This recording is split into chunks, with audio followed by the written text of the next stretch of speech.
Well, thank you guys so much for coming. I'm Andy Demetra. Jay Batt, I think you know him. First off, Jay, how about volleyball last night? Pretty awesome. Yeah. Anybody there? Yes, sir. Yeah. That was great.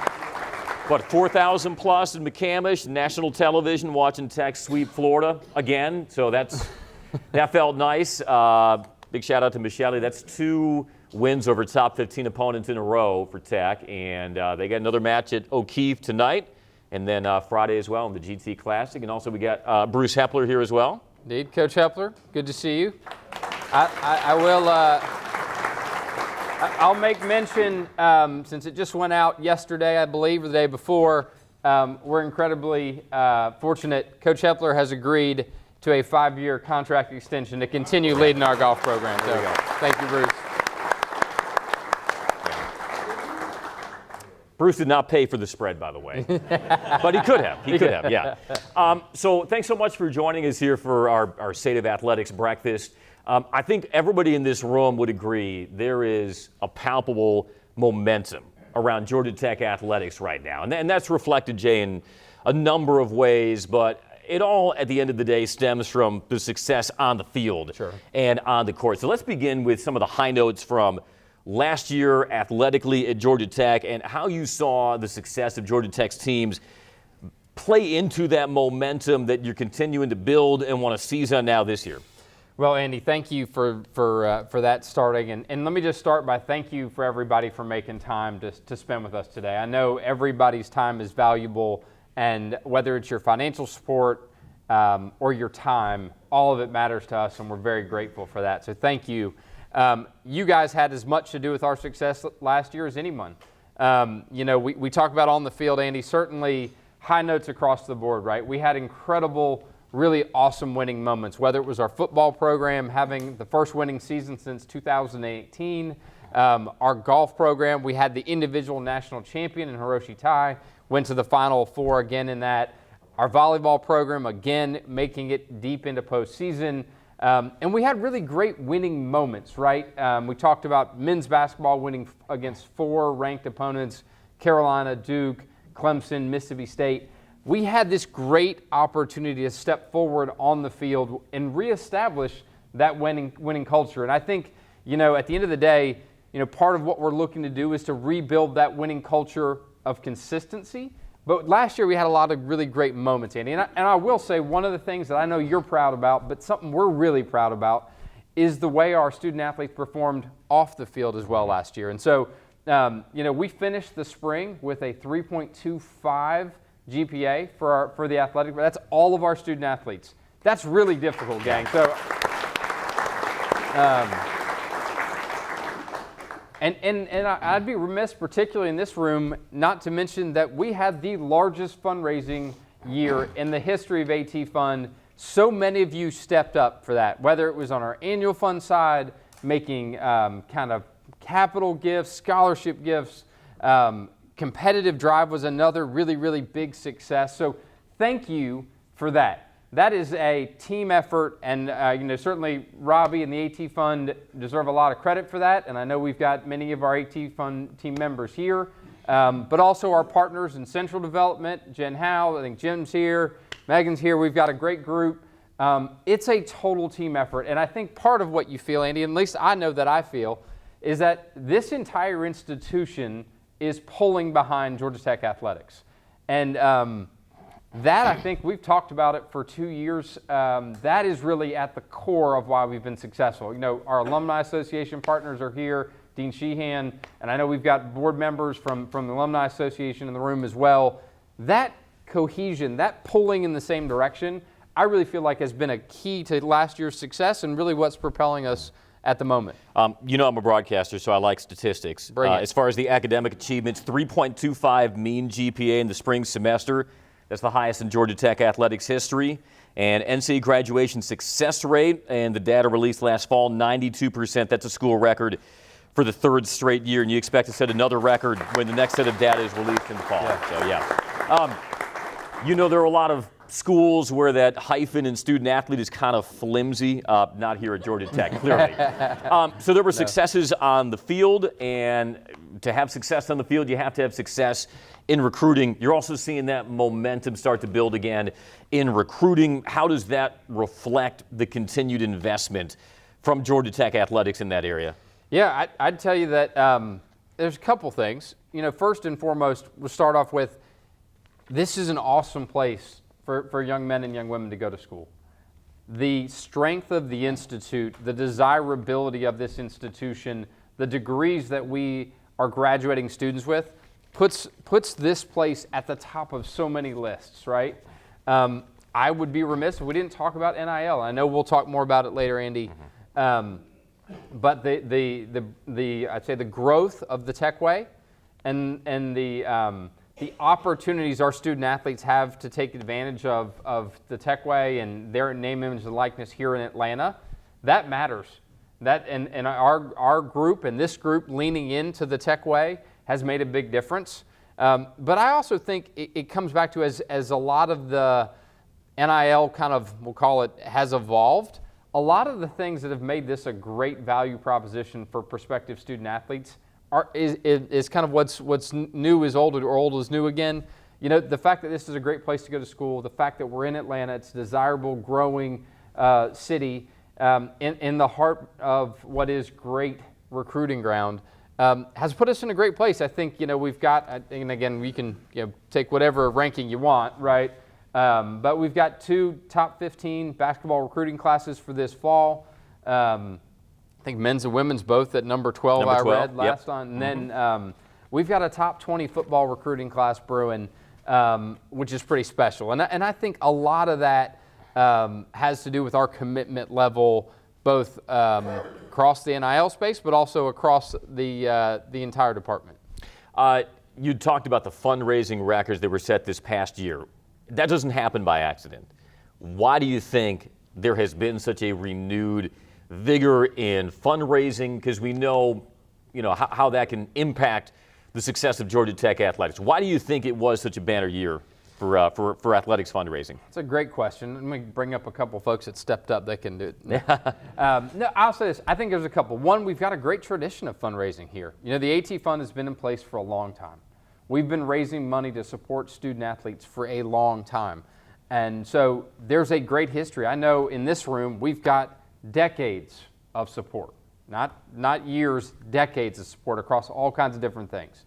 And so that tradition of philanthropy exists, and it was really the base upon which this last year came. I think it's hard work, I think it's energy, I think it's effort, but I think at the end of the day, it's alignment and the fact that athletics and athletic success is an institutional priority. And so I think we've had the opportunity to bring new people to the table. We know I talked to some of you in this room about financial, you know, commitments. Part of what you say is, I don't want to be the only one, right? You know, I think there's people in here, we've sat down and had breakfast and you said, okay, I'll do X, Y, and Z. I'll make that generous gift, but I don't want to be the only one to do it. And so I think I can tell you is we have a lot of new folks to the table that are right there with you, standing shoulder to shoulder, arm in arm, that are making commitments too. And so bringing a broader focus maybe to that same age-old problem of providing resources to be successful has been a part of it. 161% year-over-year increase. It's pretty good, That's getting it done. Yeah. That's getting it done. Yeah. You're clapping. We ought to be clapping for you. Yeah, no doubt. So I want to get your thoughts on the start of football season. Okay. Big win over Florida State. All of college football was fixated on that game. I'm sure many of you were in Dublin as well, and certainly celebrating what became of it. First top 25 ranking in 9 years. We all hope that it was a little bit of a longer stint in that top 25, but I know you still feel really confident in the trajectory of this program under Brent. Your thoughts so far and what you've seen from officially year 2 under Brent? Yeah, and I think, and we can talk more about Dublin if you'd like, but you know, I would just say that we're on schedule. You know, part of what we've talked a lot about is going from, you know, a place where we started, where we had a couple of tough years, to a place where we were learning how to win and having winning moments, to winning games that we should win, right? You know, that Florida State win that was an incredible winning moment, right? I think we all will attest that was awesome. Someone captured a picture of me full fist pump. I think I'm still recovering a little bit, but that was awesome. And that's the moments we deserve as a fan base and deserve as a program. That's where we need to be. And then to come back on short week with light rest and be able to kind of get refocused and take care of business with Georgia State. That was another important step. It may not have seemed like the same level of exposure or energy around that. That was an important step. I'll also note from that game, Andy, the crowd, guys, you guys showed up. Our students showed up. You talk to Brent or you talk to our teams, having a full stadium makes a difference, particularly in a game where it's maybe a little bit harder to get up for. You've got short rest, you're a little jet lagged. That was a big step forward. Listen, we were in that Syracuse game down to the last minute. You were there calling the game, obviously, and we were talented enough to win that game. It's hard to go on the road in this league and win games, right? We're going to win some more on the road in this league. I promise you that. But at the end of the day, it comes down to consistency, right? And consistently winning is the next step in that process. I think you heard Brent talk about it the last week. Us going from a place where we have winning moments to taking care of business that we should to then winning consistently, that's the next step. And that's so to your question, I feel very much like we're on schedule towards that. Every goal we set out for the program for this year is still ahead of us. All those sorts of things are attainable. I think the other thing that I makes me feel really good about where our program is the way in which the team reacted to that loss, right? The way in which it's kind of very workmanlike, very businesslike. We talk all the time about we want to have a personality about toughness, about discipline, about execution in our program, and I think we've done that, right? And our team, they came back and went to work, right? There was not a lot of head hanging. There was no blaming. There was no, hey, they did this, they didn't do that. That group has just gone back to work. And so I really feel very confident that Brent, and here's the other thing, the diagnosis of that loss was also very businesslike and workmanlike. And they went through a really good process like they always do. And I feel like we've got a really good continued progression towards that consistent winning program. And gang, that's the hardest step. That is the hardest step. To get to that point where it's a constant level of excellence, that's the hardest thing. And so it's going to continue to evolve, and we're going to continue to work through it. But Brent's doing a great job. Let's go back to Florida State, because you placed a big bet on Georgia Tech by agreeing to play in that Aer Lingus College Football Classic game. It's a national showcase game. You're taking on the number 10 team in the country. But we all saw the end result of that. How did that bet in your mind pay off and help boost the brand of Georgia Tech athletics? A win like that can have such a perpetuating effect, and not just on the field. Sure. Yeah. No, I mean, I think, let's all go back to that. That was fun. That was fun. Yeah, I don't mind. Let's do that again. Yeah. That was good. So I'll start with this. One, you guys can all know that we wouldn't have done that deal if it wasn't good financially for Georgia Tech athletics. So you can all be, we drove a good bargain. So it was good. But I think the differentiator for us was the potential exposure, right? And as we, focused on rebuilding our proud tradition, our proud brand, the ability to put that story on display for the only Power 5 game on TV that day, right? The clear window on ESPN, big ESPN, right? The opportunity, the potential to have College game day there, that was the differentiator, right? And again, you said it was a bit of a bet, right? That we'd be ready for that moment on the field. But I knew that it would be a great opportunity to tell our story. And that's where, whether it's 2 million people that watched the last hour of College game day, right? And there's the large GT flag waving right behind it. Whether it's the 5 million eyeballs that watched that game. But really, part of it was the 2 billion impressions that the follow-on media had after that, right? I think the part that maybe even I think we all underestimated was the clear window that Sunday morning to the following Thursday, between when we played college football again, that was the conversation, right? And so it put our brand squarely in the national spotlight. The fact that we won the game was truly awesome.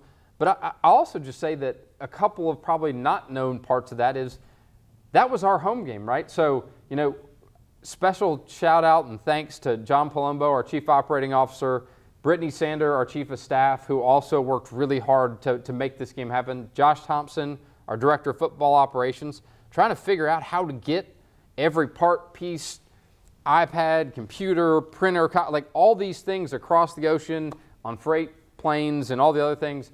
But then also, really, honestly, our game day operations staff, we had to bring the chain crew, the PA announcer, our marketing team got in there and were pressing the bells and whistles to make the scoreboards light up, right? We had to redesign every graphic that was on every board, every ribbon board. It's been 18 months of hard work. Heck, Mike Flynn and our media relations team, like a couple of weird requests that came from Dublin that we're not used to using. But part of that too is, Mike and even Simmet over here, Simmet helped facilitate access from the media that told that story in the follow-on, right? That helped us talk a lot about who we are as a brand, not only just as a football program, but as an institution. And one of the things I think that is probably wasn't talked about a ton, crazy that this thing transitioned, kind of went from just a sports story to a pop culture story, right? We had this, we're on the Today Show. Yeah. Simmet's new best friend, Sheamus from WWE. Yeah. I believe he prefers to call him his tag team partner. Yes, that's That who knew that guy had 5 million followers on the Twittergram or whatever it was. Yeah. But no, at the end of the day, really, Matthew McConaughey tweeting at Haynes King because they went to the same high school. Those sorts of things, probably unanticipated a little bit, but that clear window, I think we did a brief capture. I think it was over $2 million worth of earned media advertising that we got in value in simply a 30-minute podcast on Monday by Reese Davis and Pete Thamel, right? Like that discussion, at the end of the day, Andy made that a slam dunk. And I think the last one, and I hope, this is a hope, I can't promise you, I know it was for me, it was a shared experience with my family, but I hope it was for you and your family and your friends that bind you to Georgia Tech, right? Because at the end of the day, that's the most important thing, is that we spent time, and it surely was pretty awesome to be there together. So, do you know that I was asked to be on a morning radio show in Dublin, Ireland, to talk about Georgia Tech in that game? I did not know that. So how'd you do? I think I did well. But ratings are still out. I can assure you, though, that I'm the only person in radio history who has done interviews with stations in Dublin, Ireland, and Dublin, Georgia. So, you find another broadcaster who can say that, put that on his resume. So let's talk about Georgia Tech basketball. I was actually walking over from Zelnak this morning. Team is hard at work. It was a foundational first year under Damon Stoudemire. Yeah. Just quick show of hands. How many of you were at either the North Carolina or Duke games last year? Just show of hands. That's great. All right. Keep those hands up. How many of you stormed the court after that game? See, some of you were liars because those hands went down real quick. And I'm pretty sure I saw some of you as we were trying to hold the fort there at courtside. But it was, if not the one-loss record Damon wanted, there were certainly some moments that give a lot of promise for what lies ahead. Give us your thoughts, Jay, on the outlook for not only men's basketball, but now and the women, and they made the postseason again last year, and how you're seeing that momentum with those programs. Yeah, so let's just start with Nell. We have a true, authentic leader in Nell Fortner. I mean, we're so fortunate to have her breadth of experience and her expertise in leading our women's basketball program. We had the 4 top recruits as freshmen this year from the state of Georgia that joined our team. We had an incredible recruiting year. Nell is super excited about the program. I've been to practice a few times. We are looking really good on the women's basketball court. I'm excited about what she's bringing. A lot of good returners, really talented freshmen, excited about that season. On the men's front, to your point, we had a lot of really good moments, right? Those 4 ranked wins I talked about earlier, really exciting. Damon has brought a ton of credibility to our basketball program. He's brought a ton of energy. he has been super active in the Atlanta basketball community. And I think that was a big focus for him, but also for our basketball program. And then I will tell you, he is an absolute machine recruiting-wise. He works harder than anybody I've ever been around at recruiting. He is always working at it, always thinking about it. And the results certainly are there that we are in, it can't be specific, but recruiting kind of neighborhoods that we haven't seen since maybe Coach Cremens or even the early years of Coach Hewitt. And so excited about what he's doing. And again, I've been to practice a few times. I can tell you we're extremely athletic. Long. Yeah. Going to be able to really stretch the basketball court. The thing that I'll just take away and put as a nugget, I think, for everybody is we're completely bought in on defense. And so were you to watch our practice maybe a year ago to today, the kind of, let's just say, the buy-in factor is extremely high. We've got a whole team of guys that are all in with Coach Stoudemire, completely bought in to give maximum effort on defense. And we've gotten some really exciting transfers with a really exciting freshman. I'm super pumped for the year, Andy. I really am. Yeah, it's coming up 5-6 weeks from now. We'll be tipping off in McCamish, and I know we'll see you all there. You probably don't need me to tell you this, but we are in the midst of a seismic period of change. Really? In college athletics. Yeah, you might have been generally aware of that between NIL and the House settlement, and you couldn't even get a good night's sleep last night before there was more realignment news with the Pac-12 and so forth. Every athletic director would love to have a crystal ball to see what the future holds, but none of you do. That being said, what are you and your team focusing on to set up Georgia Tech for success in this new era of college sports? So let's break that apart. So yeah, we are in a period of seismic change. I think we've got to embrace that, gang. And there's opportunity in that change, right? There's opportunity to shift within that market in change. I'll break it out into two spots. I think I would say we are in what we'll call kind of an interim period in NIL, right? NIL, name, image, and likeness. We are in a year still, right, where our Techway activities are still really, really important. And so supporting the Techway. Now we're working through some shifts to make that even easier to support, and hope to be able to share that with everybody in the really, really near future. But that's going to continue, and we need to continue to support that at a high level. The second part of that, and that's going to be in play for the next year. Okay, so that we read about, hey, there's the House settlement, and I'll talk about that in a second. But there's still another year here where we've got basically NIL as it exists today to continue through this kind of academic year. The second part of that, so the House settlement. So I'm going to be, our lawyer Cam Solano's in the back, but Cam's going to nod at me when I should stop talking. I'm a bad lawyer, but what I'll do is just to give a brief summary. So the House settlement, which still needs to be approved, by the way, right?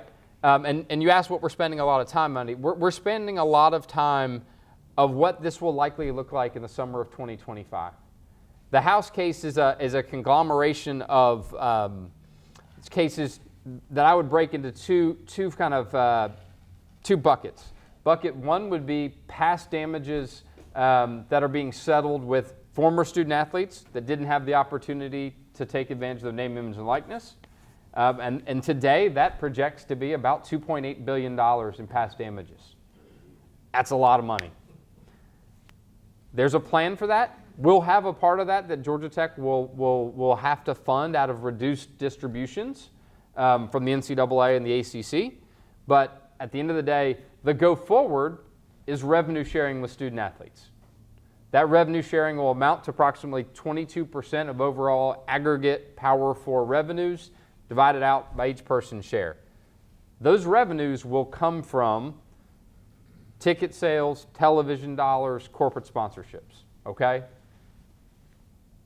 Projected amounts for that, there'll be about a cap on that of approximately $20 million a year. That will be the go forward. That will likely change and increase over time. I can tell you that preparing on our end of how are we going to navigate that, right? At the end of the day, it's not how we're going to navigate it, it's how we're going to take advantage of that, right? I said earlier, there's opportunity in the change. I'm sitting in the room with probably some of the smartest people I've ever known. You guys have run tons of businesses, right? Anytime there's an industry change, whether it's regulatory, technology, whatever it might be, there's an opportunity, right? And so important parts of that is to be well capitalized heading into that change, to deploy that capital wisely, and to recruit talent to help you deploy that capital wisely. And so, without being too specific, I can tell you we're spending a lot of time preparing for what the summer of 2025 will look like. I'm not going to lie to you and say that it won't be a challenge to find those dollars and cents, right? That's real. That's going to come from a combination of your continued support and our institutional alignment. At the end of the day, those identified revenue streams that I just talked about, the TV, the ticket sales, and the corporate sponsorship, that will fund the revenue share. Those dollars are going to come out of those existing revenue streams. That's what the settlement dictates. That's how it is. Where we'll need you to step up, and really at the end of the day, we're going to ask for your help like we always have, right? We have a change in our revenue model. We do. We're going to have a change, and so your help is not, at the end of the day, that different than it's always been, right? We have the same expenses. Our revenues have changed. And so, but I will tell you, we are fully committed, as is Dr. Cabrera, to getting us to the place where we have that needed revenue share amounts at our disposal. I'll tell you again, being at that fully, that full cap is going to be part of what it takes to be successful.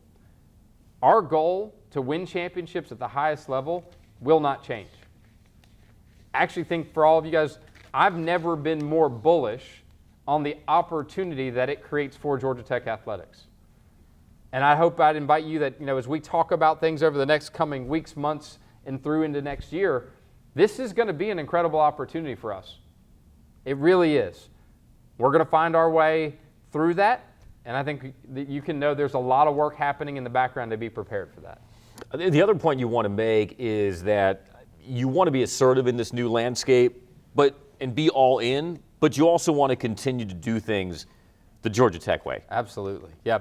And I can just tell you that as we're planning for that change and how are we going to deploy dollars and cents, we're going to still be true to who we are.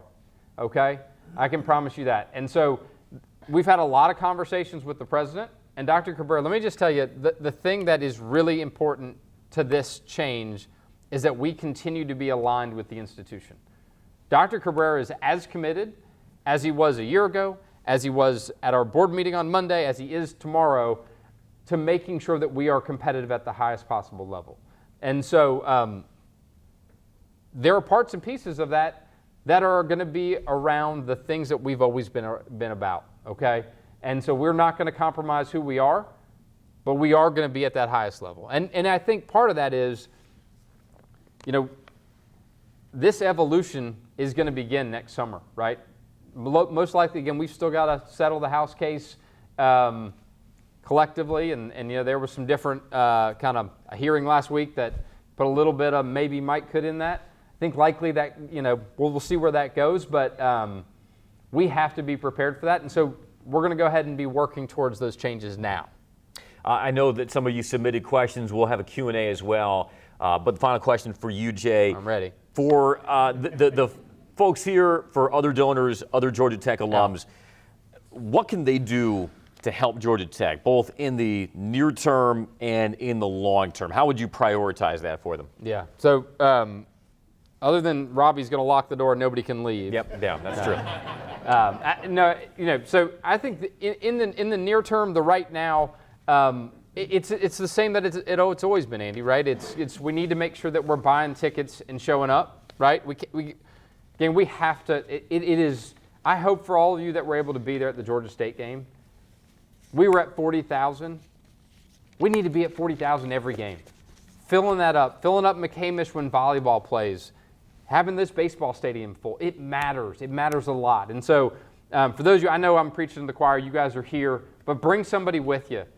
You know what? Buy 6 tickets, even if you got $4, and we'll bring 2 with you to put in those seats. I would say your AT annual fund giving, it's super important. Our scholarship needs, what's new is going to be, we still need scholarships, and we're still going to support fully funding those scholarships. That bill is in the $13 million a year range. It's probably not going down.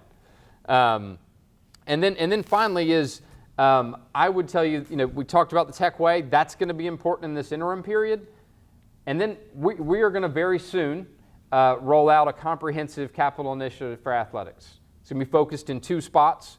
One's going to be kind of capital improvements, most likely around premium seating and fan amenities, and investing in some of our sports that have a large fan base with them as far as kind of in-venue attendance. There's going to be some really cool opportunities that go with that. And the second part of that is we're going to look at unrestricted giving. We're going to ask you guys to step up in a long-term way, because at the end of the day, the goal for us in this capital initiative, which we'll be rolling out shortly, is long-term financial sustainability, right? As we look at these changes and we lean into where this is going to go, this isn't going to be a short-term change, right? As these things go up and elevate, this opportunity to be capitalized and funded, we have to put in place long-term financial commitments to be successful. And I think part of your question earlier, Andy, and I think, let me just be blunt, the opportunity to affect our place in the college athletics landscape is right now. You talked about uncertainty and change. Listen, the Pac-12 off life support as of this morning, right? Conference still, like you said, I didn't get a good night's sleep last night. I woke up at 4:30 to conference is changing. Our opportunity to take ground is right now.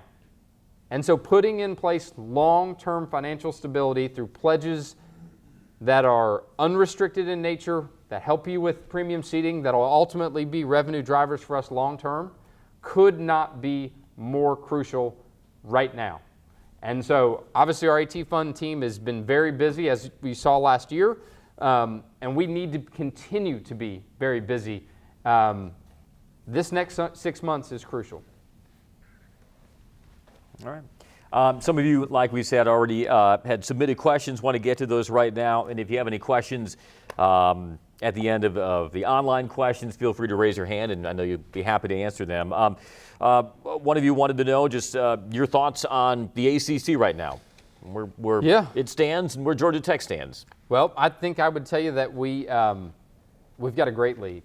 And I think you've seen over the last couple of weeks already just how strong our football conference is and how great our league is. I've got a lot of confidence in Commissioner Phillips and his leadership. I know he is going to fight like heck in all these lawsuits. Now, listen, I think I'd be remiss if I didn't say they're not helpful, right? And it's certainly not ideal that you have 2 members suing the league. That's not great. Even my bad lawyering knows that that's not great. But at the end of the day, I feel like we're in a good position. Listen, we are clearly the 3rd highest compensated league by a good margin, and it's a great home for Georgia Tech. I think it's going to continue to be that way. Gotcha. Can you touch on the current debt burden of the GTA and any planned specifics on that front? So I would say it remains a challenge, right? We do have a large debt burden for the GTAA. What I can tell you is that as we look at our future opportunities, both to invest in capital expenditures, but also in our long-term sustainability, they will all be cash flow positive to the point where we will be able to retire some of that debt. Now, I'll also note that our finance team and our CFO, Brad Strickland, and we've worked with our institutional partners, we've got a great plan of how to retire that debt. It's pretty consistent and steady, but we've got it to a point where it's really well managed as part of our overall budgeting process.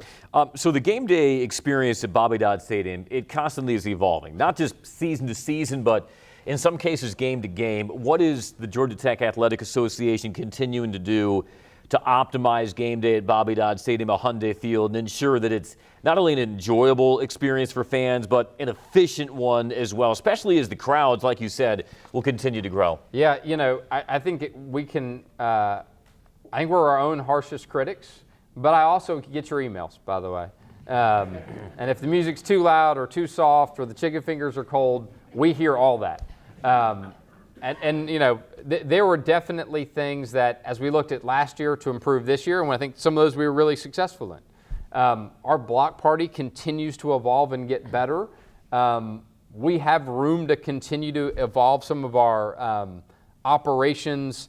We had an incredible student crowd. That's the first time in recent history that has been slam full with season tickets. We needed to continue to evolve that discussion. We even have these crafty students may have counterfeited some wristbands. You never would have guessed that, would you? Yeah. And so we're continuing to evolve. Every week we kind of debrief on how the game went, where can we get better, and I'll tell you, our team, they have been tirelessly working since the last home game to make sure this one's the best one yet. I think that's our time. Thank you guys so much for coming for our State of the Athletics breakfast. Jay, thank you. Thank you, Andy. For answering the questions. Hopefully I was a little better than a PowerPoint. You were good. Yeah, that's good. Okay, yeah, you were good. And we'll see you guys all on Saturday. Thank you guys. Go Jackets. Go Jackets.